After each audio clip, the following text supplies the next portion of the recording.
So here we have the Skoda Octavia Estate on a 16 plate. I'm going to start off by showing you around the outside of the car, and then we'll hop in and run through some controls on the inside. From the outside though, you can see that it's a 5-door car with alloy wheels. We're going to start off inside the boot first of all. As we approach the back of the car, you can see we have reversing sensors, and as you may well expect, plenty of boot space as well, which can be increased by folding down the 60/40 split folding rear seats, which are very easy to do. You can do that from here and from the handle on that left hand side as well. Okay, so we're just going to work our way back around to the front of the car, and then we'll hop in and run through some controls on the inside. But now that we've done a full circle of it, you can see it's in lovely condition the whole way round. Just briefly before we climb in, I think it's well worth seeing the interior from this exterior point of view. There's plenty to run through on the dashboard, so let's hop in and we'll do that now.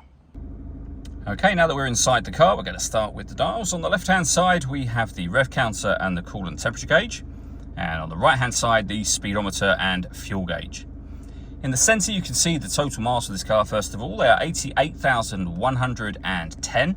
We have a digital readout for the speedometer above that. You can change the information that's displayed there by using a button on the end of the right hand stalk, and eventually you'll get back around to where we started again.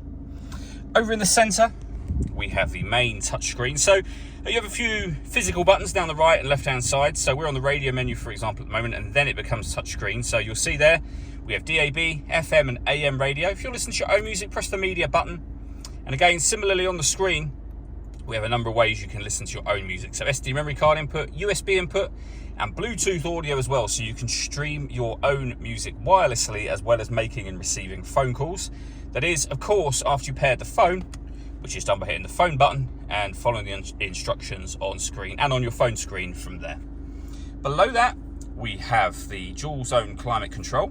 You can adjust the passenger temperature, driver temperature, you can increase and decrease the fan speed, you can determine what direction you'd like the air to be distributed in, and when you're happy with those settings, the air conditioning's on at the minute, that's off, back on again, or hit auto. The car, which you can hear it doing now, will maintain these temperatures by taking control of the fan speed and direction of the air. Any manual adjustment will turn auto off and then allow you to put it back on your own settings. Underneath that, we have some storage. We have the USB and auxiliary inputs for your music as well. We have this button. This will deadlock the cars from the door, from the outside, so you can unlock them again. We can turn off the stop and start. This car is designed to cut out when it's stationary in traffic to save you fuel. That system is off when that light shows. And this one will change the driving setup of the car. So you're able to put it into eco, normal, sport, or individual. And under individual, you'll be able to customize the settings shown on screen there. And then finally, we have a 5-speed manual gearbox and a 12-volt charging socket.